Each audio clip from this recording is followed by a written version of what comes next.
الحمد للہ رب العالمین والعاقبۃ للمتقین والصلاة والسلام علی سید الانبیاء والمرسلین وعلی آلہ وصحبہ اجمعین۔ اللہ تبارک و تعالیٰ کے ساتھ تعلق اور اس تعلق کے علمی، اخلاقی، عملی اور احوالی ثمرات اور نتائج، یہ تصوف کا گویا سرمایہ وجود ہے۔ سارا تصوف اسی کی تفصیل ہے جو میں نے عرض کی۔ تو اور پھر اس میں میتھڈ ہے کہ اللہ سے تعلق رسول اللہ صلی اللہ علیہ وسلم کے تعلق باللہ کو اپنا واحد مقتدی اور رہنما بنا کر، اور اسی طرح اللہ سے تعلق کے نتیجے میں یا اللہ سے تعلق کو بڑھانے کے لیے خود اللہ کی طرف سے جو اعمال بتائے گئے ہیں، جن احکام کی پابندی کی دعوت دی گئی ہے، ان اعمال اور اس سارے میتھڈ کو رسول اللہ صلی اللہ علیہ وسلم سے سند حاصل کر کے اپنا معمول بنانا، یہ دوسرا قدم ہے کہ صوفی میتھڈ مسنون اعمال کی پیروی کے سوا کچھ نہیں ہے۔ یعنی رسول اللہ صلی اللہ علیہ وسلم کے معمولات بندگی کی اتباع کے سوا اللہ سے تعلق کو پیدا کرنے اور بڑھانے والے اعمال کا کوئی ثبوت نہیں ہے۔ یعنی ان کا گویا کوئی وجود ہی نہیں ہے کہ انہیں اختیار کیا جائے۔ یہ متقدمین صوفیہ کا عقیدہ ہے۔ تو تیسرا یہ کہ کیونکہ تزکیہ نفس کا اہتمام رکھنا، اس کی کوششیں کرنا، اس تزکیے کے راستے نکالنا بندے کی ذمہ داری ہے، لہٰذا یہ ممکن ہے کہ قرآن و سنت کے دائرۂ عمل اور دائرۂ معتقدات میں رہتے ہوئے آدمی اپنے اپنے نفس کی رعایت سے، اپنے اپنے مزاج کے لحاظ سے نفس اور مزاج پر اثر انداز ہو سکنے والی کچھ عملی اور علمی تدبیریں اختیار کرے، لیکن اس طرح کی ساری تدابیر کی حیثیت قیاس کی طرح ہے، حکم کی طرح نہیں ہے۔ ان ساری تدابیر کی حیثیت انفرادی ہے، یونیورسل نہیں ہے۔ ان تدابیر کی حیثیت عارضی ہے، وقتی ہے، مستقل نہیں ہے۔ تو بعض صوفیانہ اشغال جو ظاہر ہے کہ وہ سنت رسول صلی اللہ علیہ وسلم یا سنت صحابہ سے، سنت تابعین تک سے ثابت نہیں ہیں، وہ دینی عمل کی روایت میں صوفیہ سے پہلے کہیں نہیں پائے جاتے تھے، تو ان اعمال کی جسٹیفیکیشن صرف اسی بنیاد پر ہوتی ہے کہ یہ وہ عارضی دوائیں ہیں جو لوگوں کے مزاج کو دیکھ کر کے یہ کس طرح کی چیزوں سے متاثر ہو سکتا ہے، اسے دیکھ کر عارضی طور پر انفرادی سطحوں پر اختیار کیے گئے، اور جیسے ہی ان سے کام نکل جاتا ہے ویسے ہی انہیں ترک کرنا واجب ہو جاتا ہے، کیونکہ انہیں مسلسل اختیار کرنے کے نتیجے میں یہ گمان اور یہ ذوق پیدا ہو سکتا ہے کہ یہ عارضی اور وقتی اور انفرادی اعمال جو تزکیے میں مفید ثابت ہوتے ہیں، ان کی حیثیت عبادات کی سی ہے، تو انہیں عبادات ہونے کے وہم سے نکالنے کے لیے ان اعمال کو ایک تو یہ کہ سب کے لیے سبق کی حیثیت نہیں ہونی چاہیے، اور دوسرے یہ کہ انہیں اختیار کرتے ہوئے بھی دو چیزوں پر ذہن واضح ہونا چاہیے کہ یہ ہماری تدبیر ہے، اللہ اور اللہ کے رسول صلی اللہ علیہ وسلم کی تلقین نہیں ہے، اور یہ تدبیر ہم قرآن اور سنت سے لیے گئے مقصود کو حاصل کرنے کے لیے اور قرآن اور سنت ہی سے ملنے والی ایک محدود آزادی کو استعمال کرتے ہوئے اختیار کر رہے ہیں اپنی اپنی ضرورت کے لیے اور ایک خاص وقت تک کے لیے۔ تو یہ وہ تیسری چیز ہے جس کی بات کے صوفیوں نے بدترین خلاف ورزی کی۔ انہوں نے اپنے اشغال کو باقاعدہ عبادات کا درجہ دے دیا اور ان میں پابندی میں ایسی شدت پیدا کی کہ انہیں گویا نوافل اور مسنون عبادات سے بڑھ کر مان لینے کا ذوق نہیں بلکہ دعویٰ پیدا ہو گیا۔ تو وہ جب ہم رفتہ رفتہ تصوف میں بگاڑ کی طرف کے اسباب کی طرف جائیں گے تو اس میں ایک بڑا سبب یہ ہے کہ تصوف میں فساد ہو جانے کے بعد عبادات کا نظام بدل دیا گیا۔ عبادات کا نظام بدلنے کا نتیجہ یا لازمہ یہ ہوا کہ معبود وہ نہیں رہا جو رسول اللہ صلی اللہ علیہ وسلم کا معبود ہے۔ نہیں، میں اس بات کا پابند ہوں کہ اللہ معبود ہے، یعنی اللہ رسول اللہ صلی اللہ علیہ وسلم کا معبود ہے، اور مجھے اللہ کی عبادت، اللہ کا ذکر، اللہ سے تعلق کی ہر قسم کو رسول اللہ صلی اللہ علیہ وسلم کی کامل پیروی سے، مطلق پیروی سے مشروط رکھنا ہوگا۔ تو اس کے بغیر دین کا کوئی مطلب نہیں ہے۔ تو اب یہ جو تعلق باللہ ہے، جو تصوف کی پوری روایت کے لیے روح کی اور محرک واحد اور مقصود واحد کی حیثیت رکھتا ہے، اس تعلق باللہ کے دو کانٹیکسٹ ہیں، دو نیچرل کانٹیکسٹ ہیں، دو فطری تناظر ہیں۔ مطلب وہ اتنے فطری ہیں کہ ان پر ہمارا تجربہ اتنی قطعیت کے ساتھ، اتنے عموم کے ساتھ شاہد ہے کہ ان پر الگ سے کوئی دلیل لانے کی ضرورت نہیں ہے۔ تو پرسپیکٹو کہتے ہیں کہ آدمی کا مزاج علم یا آدمی کا مزاج تعلق وہ ملحوظ رہے دینداری کے تمام مراسم اور اعمال میں، ٹھیک ہے نا؟ تو اللہ سے تعلق کے جنہیں میں کہہ رہا ہوں کہ دو نیچرل پرسپیکٹیوز ہیں، وہ ہیں حضور اور غیاب۔ یعنی اللہ سے تعلق کے مقصود اعظم ہونے میں کسی کو کوئی اختلاف نہیں، لیکن اس مقصود اعظم کو کنٹین کرنے کے دو احوال اور دو اصول ہیں۔ یعنی تعلق باللہ کو اپنا مقصود اعظم بنا لینے والے کے لیے پھر دو تناظر، دو بنیادی حالتیں پیدا ہو جاتی ہیں جو پھر اس کے اللہ کے ساتھ تعلق کے رنگ اور حال کو متعین کرتی رہتی ہیں۔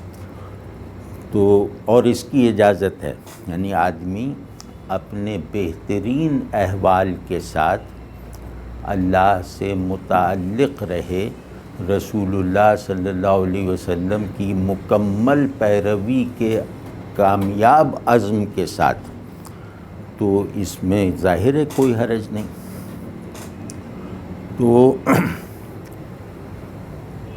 اللہ سے تعلق رکھنے والا ایک مزاج اس تعلق کو غیاب کے پرسپیکٹو میں رکھتا ہے، یعنی اللہ ہم سے غیب میں ہے اور اس غیب کو کسی بھی طرح توڑا نہیں جا سکتا۔ یعنی اللہ نے اپنے آپ کو ہمارے لیے جتنا اندیکھا رکھا ہوا ہے، اس اندیکھے پن کو کم نہیں کیا جا سکتا۔ اللہ نے اپنے آپ کو ہمارے لیے جتنا انجانا رکھا ہوا ہے، اس کے اس انجانے پن کو سکیڑا نہیں جا سکتا۔ یعنی اللہ نے خود کو جتنا ہماری علمی اور حسی حدوں سے ماورا رکھا ہوا ہے، کوئی ایسا طریقہ نہیں ہے، نہ دینی نہ غیر دینی، کوئی ایسا طریقہ نہیں ہے کہ اللہ کی ماورائیت کے حدود میں نقب لگائی جا سکے۔ مطلب نہ قرآن مجھے اللہ کی نامعلومیت کو کم کرنے کی ضمانت دے گا، نہ کوئی عمل، نہ کوئی عبادت، نہ کوئی تصور، نہ کوئی فلسفہ۔ مطلب قرآن نے جتنا معلوم کروانا تھا معلوم کروا دیا، اور اس معلوم اور نامعلوم بیک وقت معلوم اور نامعلوم ذات کو معبود بنا کر اس کی معبودیت کی جہت سے اس سے جتنا تعلق رکھنا ہے، اس تعلق کا اظہار کرنے والے درست ترین اعمال اپنے رسول اللہ صلی اللہ علیہ وسلم سے کر کے دکھا دیے۔ اب نہ اس مطلب یہ کہ نہ اس غیاب میں کوئی کمی، نہ اس حضور کا کوئی انکار، اور نہ اللہ سے تعلق کے آداب یقینی طور پر نبھانے والے اعمال اور اس تعلق کی ذمہ داری کو ادا کرنے والے افعال میں کسی کمی یا کسی بھی بیشی کی کوئی لازمی حاجت ہے۔ ٹھیک ہے نا؟ یہ ہے، یہ اتباع سنت کا یعنی جامع مفہوم ہے۔ اتباع سنت کا اصل مرتبہ یہ ہے کہ اس سے اللہ کی شان معبودیت اور اپنی حقیقت بندگی کو پرسیپشن اور ایکسپریشن دونوں سطحوں پر ایک بائنڈنگ رہنمائی حاصل ہو جاتی ہے۔ اس پہ کبھی کمپرومائز نہیں کرنا کہ اللہ کیا ہے، یہ جواب بھی وہی ہے جو رسول اللہ صلی اللہ علیہ وسلم سے ملا، اور بندہ کیا ہے اور اسے کیسا ہونا چاہیے، یہ پورا جواب بھی رسول اللہ صلی اللہ علیہ وسلم کے علاوہ کہیں سے نہیں ملے گا۔ یعنی اس جواب کا ٹیکسٹ قرآن ہے، اس ٹیکسٹ کا مجسم مطلب رسول اللہ صلی اللہ علیہ وسلم ہے۔ ٹھیک ہے نا؟ تو لیکن اس میں جو ایک استثنائی سی صورتحال ہے وہ بس اتنی ہی ہے کہ ایک آدمی نعمتوں میں ہے، وہ جب الحمدللہ کہتا ہے تو اس کی معنوی باریکیاں اور اس کی احوالی نوعیت اس شخص کے الحمدللہ سے مختلف ہے جسے نعمتوں کا تجربہ نہیں ہے یا جو تکلیفوں میں ہے۔ مطلب ایک خوشحال آدمی الحمدللہ کہہ رہا ہے تو اس کے اس شکر میں کچھ معنوی پرتیں ہوں گی جو اس کے شکر کو ممتاز کریں گی اس آدمی کی حمد کے مقابلے میں جو اللہ سے تعلق میں وفادار رہتے ہوئے حالت مصائب میں بھی دل سے الحمدللہ کہہ رہا ہے۔ ٹھیک ہے نا؟ تو اس کو کہتے ہیں کہ یہ ایک مزاجی سیاق و سباق ہوتا ہے، ایک طبعی کانٹیکسٹ ہوتا ہے جو مطلب قلبی بھی ہو سکتا ہے، ذہنی بھی ہو سکتا ہے۔ ہمارے آپ کے ذہن، قلب اور طبیعت کی بناوٹوں میں ہماری تہذیب، ہماری زبان، ہمارے ماحول کا بہت اثر ہوتا ہے۔ یعنی ہمارا مزاج دین سے کم تہذیب سے زیادہ بنتا ہے، اپنی زبان سے زیادہ بنتا ہے، اپنے کلچر سے زیادہ بنتا ہے۔ ٹھیک ہے نا، اپنے ماحول سے زیادہ بنتا ہے۔ تو اس طرح کے جو مزاجی امتیازات ہیں جو ذہن اور طبیعت اور قلب سب میں پائے جاتے ہیں اور ہر آدمی میں موجود ہیں، ان امتیازات کی رعایت کرتے ہوئے اپنے نفس کے تزکیے کو اپنا مقصد بنا کر آدمی یہ سمجھتا ہے کہ میں اگر اٹھ کر تیز تیز چلنے لگوں تو میرے نفس میں اچھی بات سننے کی تیاری پیدا ہو جاتی ہے، اور اگر میں بیٹھ کے آنکھیں بند کر کے غور کروں تو میرے نفس میں ایک ایسی تاثیر داخل ہو جاتی ہے کہ یہ برائیوں سے بچنے کی خواہش پیدا کر لیتا ہے۔ تو اگر مجھے ان دو طرح کے اعمال سے یہ تجربہ ہو کہ میرا نفس متاثر ہوتا ہے، پھر وہ میرا کہنا مان لیتا ہے، تو تزکیہ نفس کے دینی مقصود اور دینی تفصیلات کو پیش نظر رکھتے ہوئے ان میں کوئی خلل ڈالے بغیر، ان میں کوئی تبدیلی لائے بغیر اگر آدمی اپنے نفس کو تزکیے کے لیے رام اور تیار کرنے کے لیے کچھ تدابیر اختیار کرتا ہے تو یہ اس آزادی کا نتیجہ ہے جس آزادی پر اللہ مجھے دیکھنا چاہتا ہے اپنے وفادار اور پابند احکام بندے کی حیثیت سے۔ مطلب یہ کبھی نہیں ہو سکتا کہ میں قرآن کی کسی بھی آیت کا جو معنوی اور احوالی نقطۂ اتصال ہے اس میں آپ جیسا ہو سکوں۔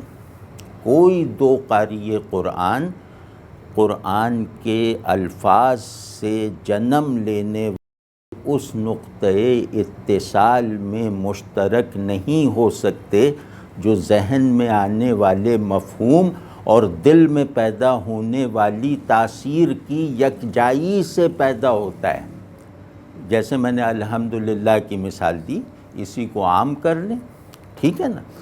تو یہ تو ہو سکتا ہے کہ میں اپنے نفس کو سدھرنے کے لیے تیار کرنے کے لیے کچھ تمہیدی میتھڈز اختیار کر لوں، لیکن جیسا کہ میں نے عرض کیا کہ اس کو دین سے بالکل الگ دکھانا، ماننا، رکھنا، بتانا لازمی ہے، اور اس کو انفرادی سمجھنا لازمی ہے، اسے اپنی تدبیر سمجھنا لازمی ہے، اسے مستقل نہ بننے دینا لازمی ہے، اسے جنرلائز نہ کرنا لازمی ہے۔ تو ان ساری شرائط کے ساتھ اگر میں اپنے نفس کو اس کے تزکیے کے لیے آمادہ کرنے کے لیے کچھ اپنی ہی تدابیر پر جو عمل کی صورت میں ہیں یا جو خیال کی صورت میں ہیں، ان دونوں سے مدد لیتا ہوں تو میری مدد لینے کے اس عمل کو خلاف روایت نہیں کہا جائے گا۔ واضح ہے نا؟ اس کی بہت ساری مثال، اب جیسے نورانی قاعدہ پڑھے بغیر اب قرآن شریف کھولا نہیں جاتا، مطلب تعلیم میں، تو اب نورانی قاعدہ کوئی قرآن شریف کا حصہ تھوڑی ہے، تو اس کو بالکل واضح رکھا ہوا ہے کہ نورانی قاعدہ قرآن نہیں ہے، قرآن کو پڑھنا سیکھنے کے لیے ایک مفید تیاری ہے، اور اگر اس سے زیادہ افادیت رکھنے والا کوئی رسالہ سامنے آ جائے تو ہم نورانی قاعدے کو چھوڑ دیں گے، ٹھیک ہے نا؟ تو یا اسی طرح جیسے قرآن پہ اعراب لگانے کا مسئلہ، تو قرآن اعراب کے ساتھ تو نہیں اترا تھا، کیونکہ اعراب مکتوب ہیں، لکھے جاتے ہیں، تو وہ قرآن کی اوریجنل لکھائی پر بظاہر اضافہ ہیں یا نہیں ہیں اعراب یا نقطے وغیرہ، لیکن کیونکہ وہ قرآن ہی کے ایک بڑے مقصد کو پورا کرنے کے لیے ناگزیر ہو چکے تھے تو انہیں اختیار کیا گیا، ٹھیک ہے نا؟ تو اسی طرح قرآن کو صحیح مخرج کے ساتھ پڑھنے کے لیے، صحیح تلفظ کے ساتھ پڑھنے کے لیے تیاری کے طور پر کچھ قاعدوں کی ضرورت ہے، انہیں اختیار کر کے جاری کر دیا گیا۔ لیکن انہیں مستقلاً ممتاز رکھا گیا، حتماً الگ رکھا گیا کہ ان کو پڑھنے کا ثواب قرآن جیسا نہیں ہے، یہ قرآن کا حصہ نہیں ہے، اور قرآن کو پڑھنے کے لیے ایسے لازمی نہیں ہیں کہ انہیں گویا انہیں چھوڑ کر یا انہیں ترک کر کے گویا قرآن پڑھ سکنے کا ہر دروازہ بند ہو جائے گا۔ واضح نا؟ اب سب ٹھیک ہے؟ تو گفتگو جو ہے وہ میجر پرسپیکٹیوز پہ چل رہی تھی جو فطری ہوتے ہیں، اور ان پرسپیکٹیوز میں اختلاف ہوتا ہے مقصد میں اتحاد کے ساتھ، یعنی مقصود ایک ہے لیکن مقصود کی طرف بڑھنے کا انداز وہ چلنے والوں کے مزاج پر بھی بڑی حد تک موقوف ہے، اس میں اس مزاج کی بھی رعایت ہے، خود دین کی طرف سے ہے۔ تو یہ حضور و غیاب جو میں نے دو پرسپیکٹیوز بتائے ہیں، اس پہ ابھی تھوڑا سا ایک آدھ بات اور کر کے اس کی طرف لوٹتے ہیں کہ دین سے علمی، اخلاقی اور عملی تعلق کی جو روایتیں بھی اس امت میں بجا طور پر پیدا ہوئیں، یعنی ایک دین کے حقائق کا فہم، دین کے احکام پر درست نیت کے ساتھ عمل، اور دین کی مرادات پر اپنے اخلاقی وجود کی تعمیر، ٹھیک ہے نا؟ تو میرا علمی وجود، میرا اخلاقی وجود، میرا عملی اور ارادی وجود، یہی انہی کا مجموعہ میرا ٹوٹل سیلف بنتا ہے نا۔ تو اپنے وجود کی ان تینوں فیکلٹیز کو دین کے تابع رکھنے کے لیے کچھ ڈسپلنز بنائے گئے، جیسا کہ میں نے شاید پہلے کہیں عرض کیا ہو کہ اجمال کو تفصیل ضرور دی جاتی ہے کیونکہ ذہن اور حالات بدلتے رہتے ہیں، تو جیسے جیسے ذہن اور حالات بدلتے ہیں تو حکم کے اطلاقات میں بھی کمی بیشی ہوتی ہے، حقائق کے فہم میں بھی تنوع اور اختلاف پیدا ہوتا ہے، ٹھیک ہے نا؟ جیسے ایک ابتدائی آدمی کے لیے اللہ کہاں ہے کا جواب تھا فی السماء، اللہ آسمان میں، اور یہ جواب اس زمانے کے ایپسٹیم میں، اس زمانے کے علم کے مطابق اور اس زمانے کی ذہنی صلاحیتوں اور درکار علم کائنات کے مطابق درست تھا۔ درست ہونے کا مطلب افیکٹو، جو علوم ہدایت کی غرض سے ہوں ان کا کامل اور صحیح ہونا اتنا ضروری نہیں ہوتا جتنا افیکٹو ہونا ضروری ہوتا ہے، کہ وہ تاثیر پیدا کریں، وہ ہدایت کی قبولیت پیدا کریں۔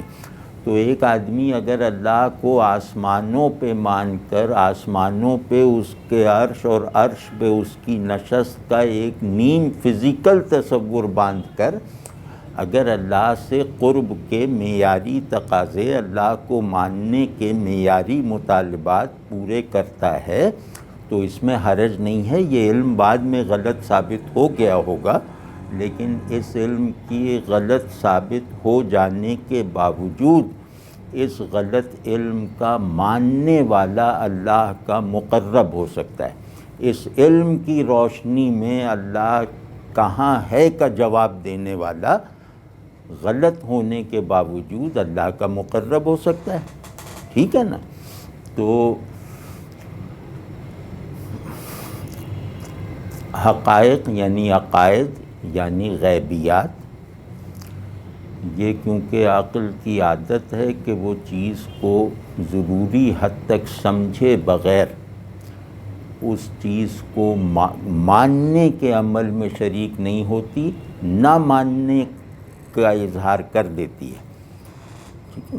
کہ مطلب عقل کے نہ ماننے کے لیے یہ کافی ہے کہ اس کا مجھے کچھ پتہ نہیں، میں نہیں مانتی، لیکن اگر وہ ماننے کے عمل میں ہے تو وہ سطحی معلومات پر قانع نہیں ہوتی، وہ پھر اسے کچھ گہرائیاں چاہیے، اسے کچھ تفصیلات چاہیے، اور اسے اپنے مزاج تعقل سے، جو اس پر اس کے زمانے کے علوم کے اثر سے آیا ہے، اس مزاج تعقل سے ایک مناسبت چاہیے، اس کی بنائی ہوئی یا قبول کی ہوئی لاجک سے ایک ریلیونس چاہیے، ٹھیک ہے نا۔ اسی وجہ سے دلائل توحید وغیرہ ہر زمانے میں بدلتے رہے ہیں۔ پہلے کازیشن پہ دلیل دی جاتی تھی، پھر ڈیزائن پہ دلیل دی جاتی ہے، پھر فلاں پہ، پھر فلاں۔ تو گویا مدار استدلال بدلتا رہتا ہے، مدلول ایک رہتا ہے، یعنی اللہ کا ایک ہونا ایک رہتا ہے، لیکن اللہ کے ایک ہونے کے دلائل جو عقل کو تشفی پہنچائیں یا اعتراض کرنے والی عقل کا جواب دے سکیں، وہ دلائل لازماً بدلتے رہتے ہیں۔ تو اس جبری ضرورت سے علم الکلام کا مثال طور پہ ادارہ پیدا ہوا، روایت پیدا ہوئی کہ جس نے ایک عقلی ریفریشنگ کی اپنے مستقل عقائد کی، ٹھیک ہے نا۔ اور یہ ضرورت ہے، یہ مطلب یہ کوئی مصنوعی عمل تو نہیں ہے، اور نہ یہ کوئی دین میں اضافے کا عمل ہے، ٹھیک ہے۔ تو اسی طرح یہ کہ جب ریاستیں بننے لگیں، ریاستوں کے خارجہ پالیسیز بننے لگیں، ریاستوں کا، مسلم ریاست کا پھیلاؤ اتنا ہو گیا کہ وہ صرف مسلمانوں پر مشتمل نہیں رہ گئی، پھر ریاست کے معیشتی اور بہت سے تکنیکی اسٹرکچرز نئے بن گئے، تو اس وقت میرے پورے اجتماعی وجود کو اللہ کی اور اللہ کے دین کی اطاعت پر استوار رکھنے کے لیے احکام اور ان کے اطلاق کی توسیع اور تفصیل کی ضرورت پیش آئی۔ تو اس ضرورت کے تحت علم فقہ پیدا ہوا، جس نے بہت بڑی خدمت کی کہ اس نے روح اطاعت کو نئے سے نئے مظاہر میں بھی آپریٹو رکھ کے دکھایا۔ فقہا کا یہ بہت بڑا احسان ہے کہ انہوں نے روح اطاعت کو جسموں کی تبدیلی کے باوجود برقرار رکھا۔ اب ٹھیک ہے نا۔ تو اسی طرح یہ کہ تعلق مع اللہ کی ایک اخلاقی بنیاد ہے، تعلق مع اللہ ایک اخلاقی اسٹرکچر بھی بناتا ہے، اور وہ اخلاقی اسٹرکچر طبیعت اور ارادے سے لے کر ذہن کے ہائیسٹ پلینز تک اپنی رسائی اور ریچ رکھتا ہے، یعنی جو آپ کے پورے موجود ہونے کا عنوان بن جاتا ہے۔ اخلاق کہتے ہیں جو آپ کے موجود ہونے کا مکمل عنوان بن جائے۔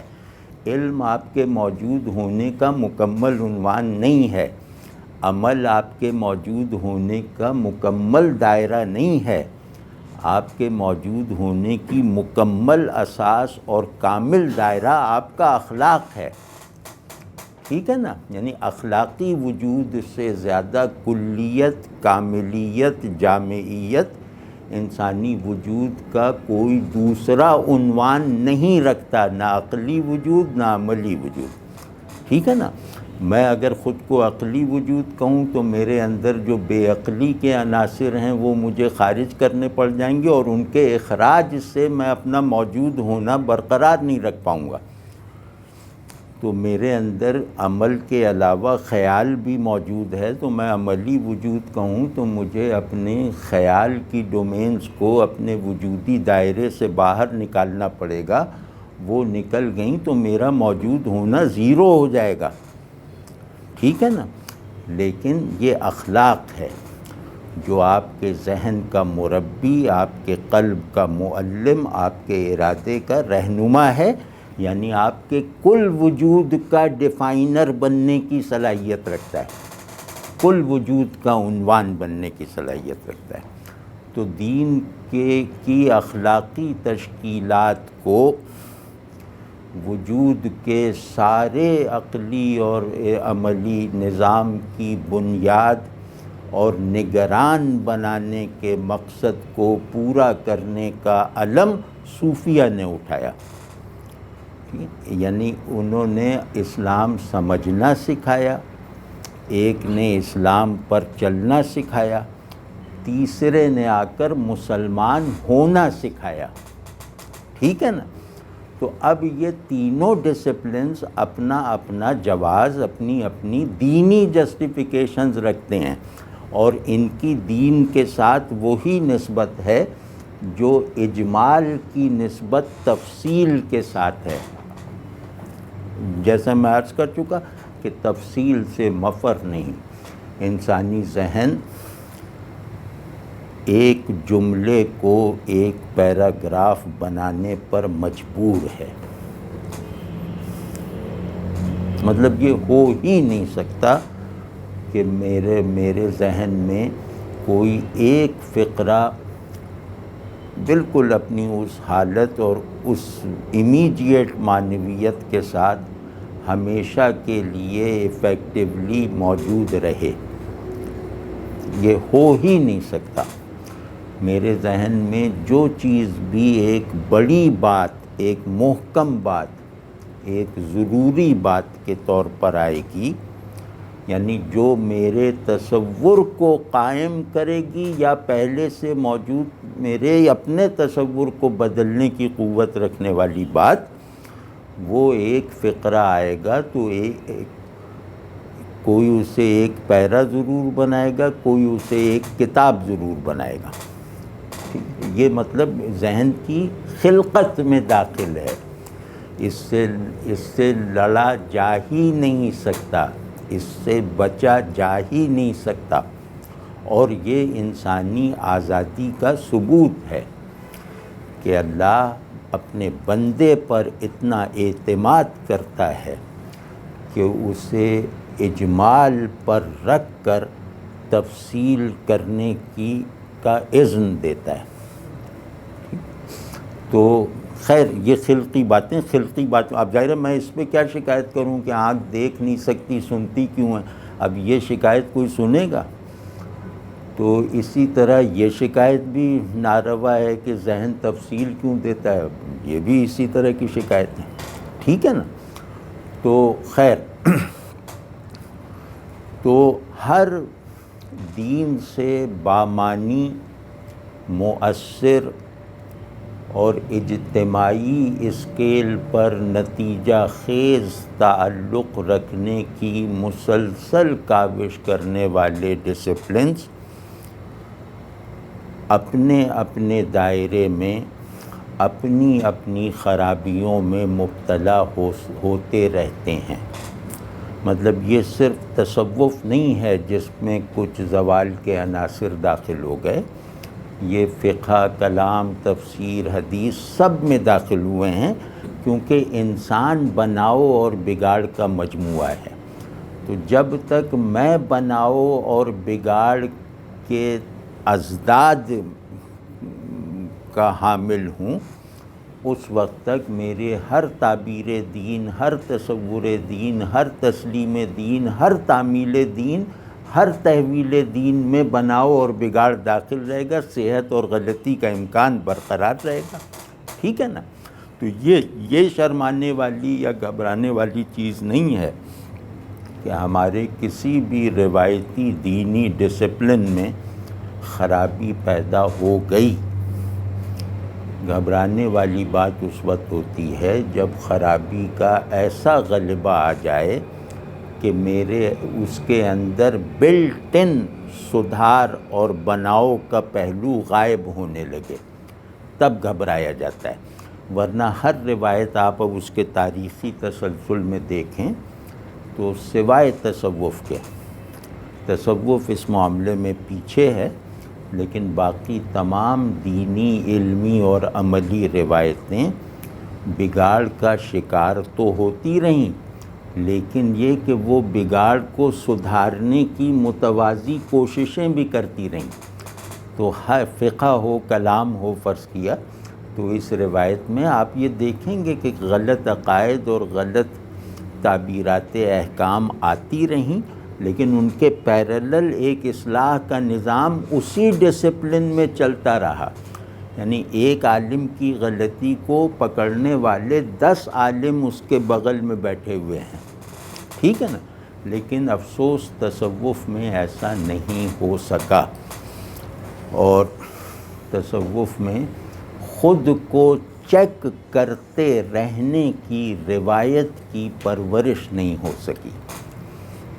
اس وجہ سے اس کی موجودہ سچویشن ایسی ہے کہ اس میں بگاڑ کے عناصر اتنے عام ہو گئے ہیں کہ اس کی درست شکل کی تجدید، احیاء اور اعادہ بہت ہی مشکل بلکہ ناممکن نظر آتا ہے.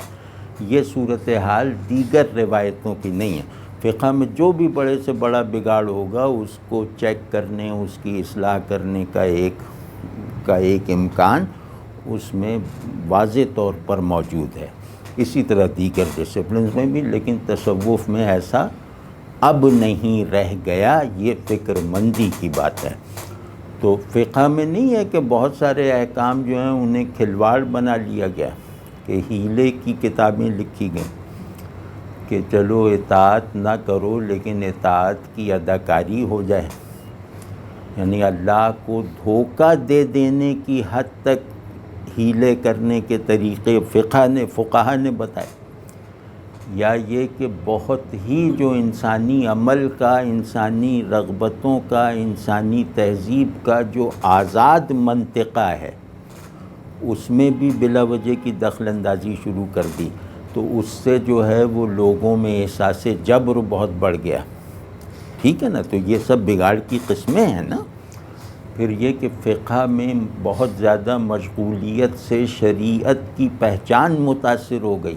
یعنی فقہ اور شریعت میں جو فرق لازم تھا وہ ملحوظ نہ رکھا جا سکا. یہ سب بگاڑ ہیں، لیکن ان بگاڑ کے موجود ہونے کے ساتھ ساتھ ان کو اصلاح کرنے والی طاقتور چیزیں بھی حاضر ہیں. تو لہٰذا یہ امید رکھنے کا مجھے جواز مل جاتا ہے کہ بھئی یہ بگاڑ بھی ایک وقت آئے گا کہ ٹھیک ہو جائے گا. لیکن تصوف کے معاملے میں ایسی کوئی صورت فی الحال نظر نہیں آتی جس کی بنیاد پہ ہم آپ یہ امید باندھ سکیں کہ بھئی یہ زوال تو آ گیا ہے، لیکن دیکھو اس زوال سے ریسکیو کرنے والی فلاں اور خانقاہیں سرگرم عمل ہیں، وہ نکال ہی لیں گی انشاءاللہ. اس طرح کی امید باندھنے کا میرے پاس کوئی حسی اور عقلی جواز رہ نہیں گیا ہے. ٹھیک ہے نا. تو یہ فکر کی بات ہے. اور فقہ میں زوال آئے گا اطاعت کے پیراڈائم میں، یعنی حکم اور اس پر عمل کے پیراڈائم میں. کلام میں زوال آئے گا عقیدے کی سطح پر. یعنی کلام میں اگر بگاڑ پیدا ہوگا تو عقیدے کا بگاڑ پیدا ہوگا، کیونکہ وہ علم العقائد ہے. تصوف میں جو بگاڑ پیدا ہوگا وہ عقیدے اور عمل کے ساتھ ساتھ اخلاقی بھی ہوگا. تو وہ مظاہر جو ہے عقیدہ، اگر کہا جائے میں مطلب پریکٹسنگ تصوف کا آدمی ہوں، مجھ سے کہا جائے کہ سب سے بدعقیدہ لوگ کون ہیں، میں کہوں گا آج کے صوفیہ. سب سے بے عمل لوگ کون ہیں، میں کہوں گا آج کے صوفی. کوئی کہے کہ سب سے بد اخلاق لوگ کون ہیں، میں کہوں گا آج کا صوفی.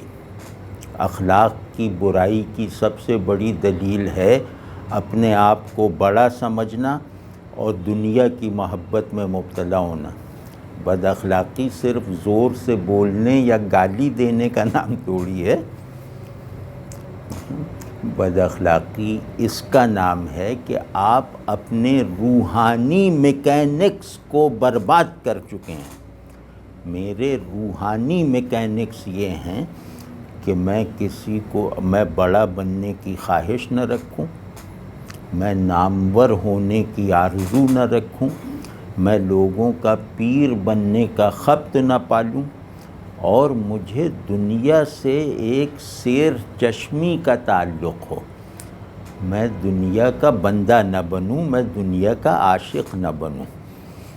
تو اس کو کہتے ہیں حب بڑائی کی خواہش حب جاہ ہے، دوسری خواہش حب مال یا حب دنیا ہے۔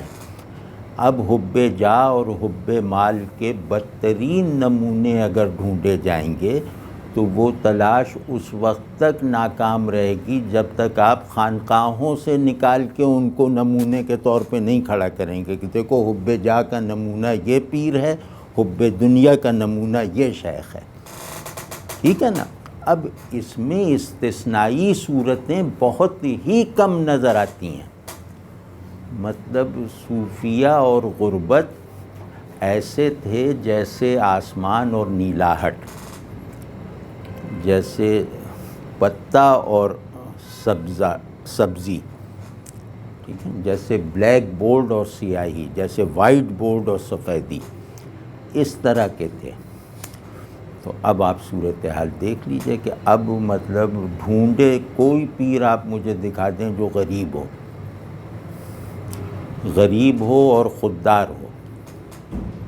یعنی ابھی حال ہی میں مولانا خلیل احمد سہارنپوری صاحب رحمۃ اللہ علیہ، جو اپنے وقت کے بڑے عالم بھی تھے، بڑے شیخ بھی تھے، وہ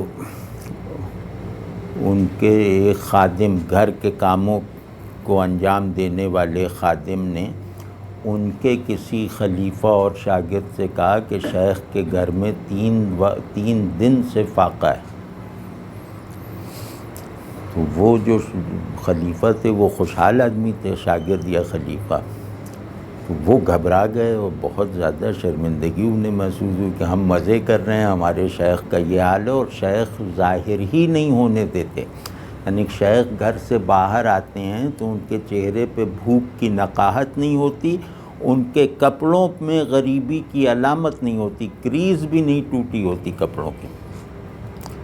تو اب یہ وہ خادم نے ان سے کہہ تو دیا خیر خواہی میں، اپنے ان کی محبت میں، لیکن ایک دم گھبرا گیا اور کہا خدا کے لیے میرا نام نہ آنے پائے ورنہ وہ مجھے نکال دیں گے۔ یہ ٹائپ کہاں ہے؟ اور جس ابھی 70 برس پہلے تک یہ ٹائپ عام تھا، یعنی مولانا خلیل احمد کا تو یہ واقعہ سامنے آ گیا نا، اس طرح کے واقعات عام تھے، یعنی اس طرح کا مزاج عام تھا۔ تو خیر، تو مشکل یہ ہے کہ تصوف میں بگاڑ اگر پیدا ہو جائے تو وہ آدمی کے کل دین کو اپنی لپیٹ میں لیتا ہے، یہ کوئی جزوی بگاڑ نہیں ہوتا۔ اس سے عقائد میں بھی فساد آتا ہے، اس سے اعمال میں بھی خرابی آتی ہے، اور اس میں اخلاق کی بربادی بھی ہو جاتی ہے، ٹھیک ہے نا۔ کل وجود آپ کا ایک ڈسٹرکٹیو وائرس کی لپیٹ میں جاتا ہے، تو اور تعلق باللہ کے اسالیب، تعلق باللہ کے احوال، تعلق باللہ کے تصورات مسخ ہو کر رہ جاتے ہیں۔ اب کیا تعلق باللہ کہاں کا، میں تو فنا فی شیخ کے مراحل طے کر رہا ہوں۔ میں تو حضرت علی کو اب مشکل کشا سمجھتا ہوں، تو میرا اللہ سے تعلق کا جوازی کیا ہے؟ نہیں، اللہ سے تعلق 2 چیزوں میں ہے، عبادت اور محتاجی۔ یا اللہ آپ میرے معبود ہیں، یا اللہ میں آپ کا محتاج ہوں، ایاک نعبد و ایاک نستعین۔ تو عبادت بھی آپ نے حضرت علی کی شروع کر دی ہے، ناد علی کو وظیفہ بنا کر، اور استعانت بھی آپ ان سے کرتے ہیں، تو اللہ کی ضرورت ہی کیا رہ گئی؟ یعنی اللہ کی واقعی ضرورت تو کوئی نہیں ہے، ایک آرائشی سی ایک تغرا آپ نے لا الہ الا اللہ کا لگا رکھا ہے، وہ تغرا آپ کی دیوار نے سنبھال رکھا ہے، وہ آپ کے دل میں، عمل میں، خیال میں تو ہے ہی نہیں، تو سب برباد ہو جاتا ہے اس طرح۔ تو خیر، تو اس میں آنے والی خرابیوں کو اگر چیک نہ کیا گیا تو امت کی اکثریت کا دین خطرے میں ہے۔ یہ کسی سلسلے کے تحفظ کی بات نہیں ہے، امت کی عجمی اکثریت کا مزاج متصوفانہ ہے، تو متصوفانہ مزاج پھر خدا پرستی کے بجائے قبر پرستی میں لگا رہے گا اگر تم نے اس کی اصلاح ہنگامی بنیادوں پر کرنے کی کوشش نہ کی تو یہ امت شرک، بدعت، ضلالت، گمراہی کی لپیٹ میں آ جائے گی، بلحاظ اکثریت ذوق دین برباد ہو جائے گا، ذوق بندگی کل ہو جائے گا۔ تو اس اسپرٹ سے ہم یہ سب کام کرنے کی کوشش کر رہے ہیں، تو اللہ اس میں جو صحیح ہے اسے قبول اور پر اثر بنائے، جو غلط ہے اس کو ہمارے دماغ سے بھی نکال دے، لوگوں کی یادداشت سے بھی خارج کر دیں، یہ ہے مقصد۔ تو وہ غیاب اور حضور کا پرسپیکٹو تعلق باللہ کی دو جیسے انر کیٹیگریز ہیں، وہ بندگی کی عمارت کے دو ستون ہیں یا بندگی کے حجرے میں نصب دو کھڑکیاں ہیں۔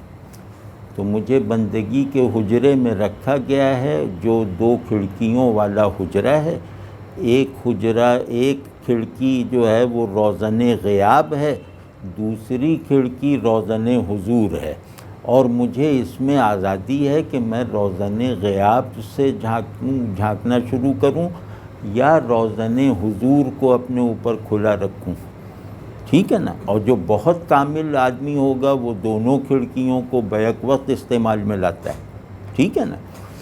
تو صوفیانہ روایت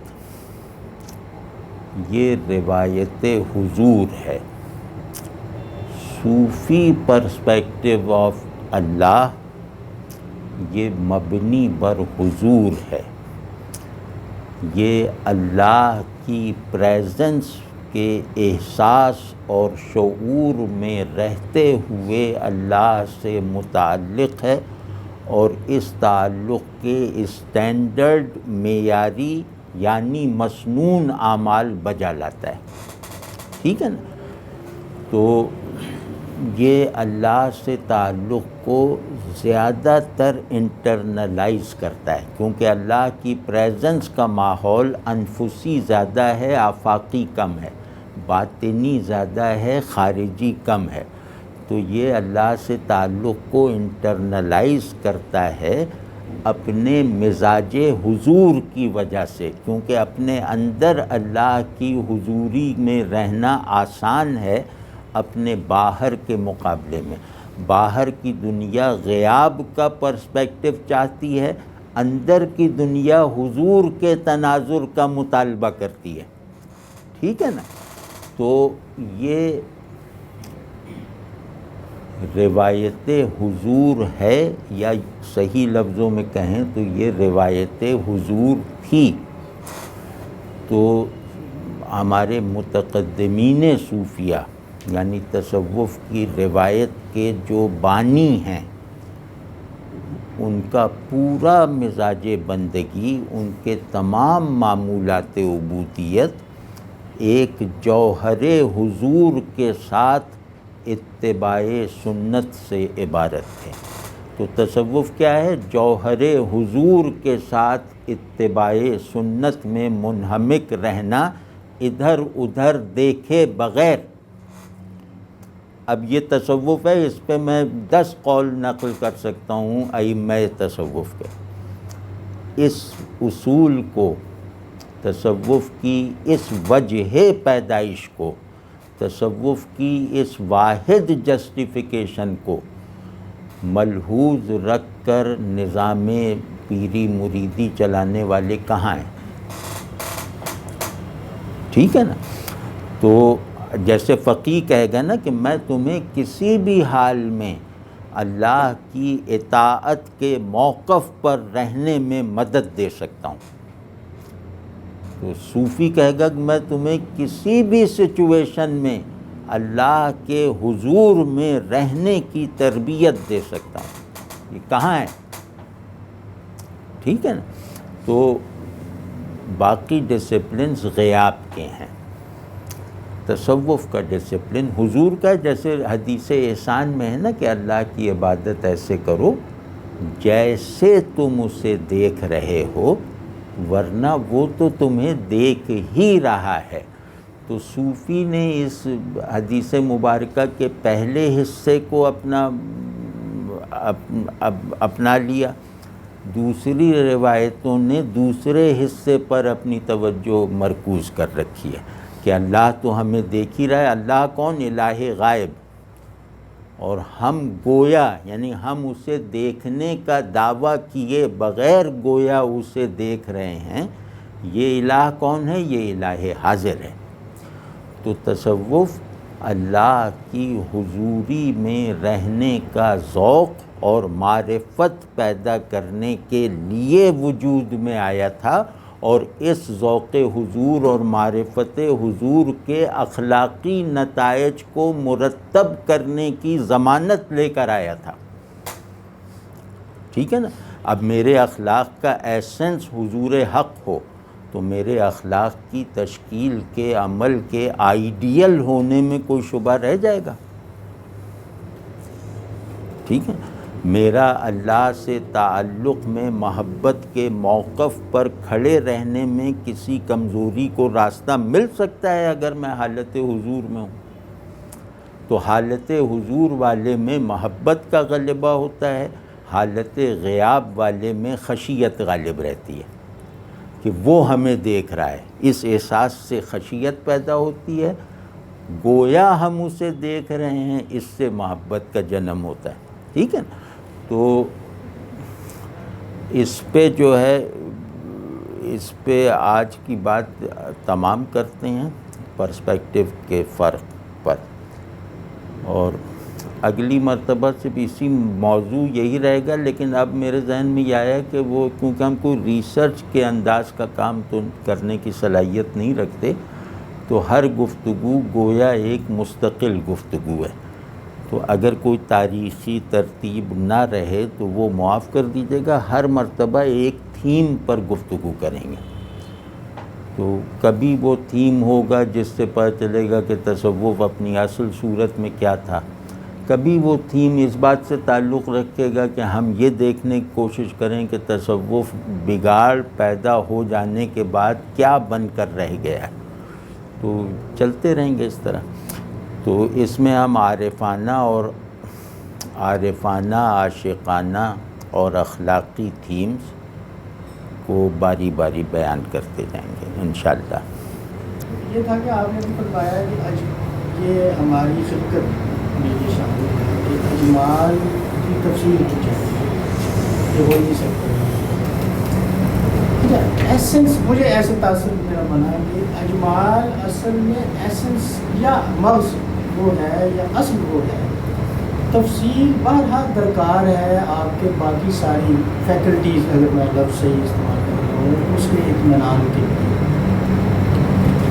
کیونکہ اس طرح سے یہ ہے کہ مجھے ایسا لگا کہ ایک جو اجمال ہے یا جو تصور ہے بنیادی، وہ چونکہ ایک معلق چیز ہے، وہ ایسی معلق نہیں ہے کہ جو قابل گرفت نہیں ہے۔ تفصیل جو ہے وہ آگے اس کے شاخسانے ہیں یا اس کو گریسپ کرنے کے لیے ساری طرح ہیں، تو وہ جو چیزیں چونکہ وہ ان میں تو تنوع بہت زیادہ ہوگا۔ اجمال اور تفصیل کا تعلق ایبسلیوٹ اور ریلیٹو کے طور پر دیکھنا چاہیے کہ ایبسلیوٹ کو قائم رہنا ہے، ریلیٹیوز کو صحیح ہونے کے باوجود بدلنا ہے۔ اگر وہ صحیح بھی ہے تو وہ مکمل نہیں ہے، اسے بدلتے رہنا ہے۔ تو اجمال ایبسلیوٹ ہے، تفصیل ریلیٹو ہوتی ہے ہمیشہ، اور خود ایبسلیوٹ کا فہم، ایبسلیوٹ کی ذہن میں کنٹینمنٹ ریلیٹیوز کے بغیر ہو ہی نہیں سکتی۔ اس کو میں کہہ رہا ہوں یہ ذہن کی خلقت ہے۔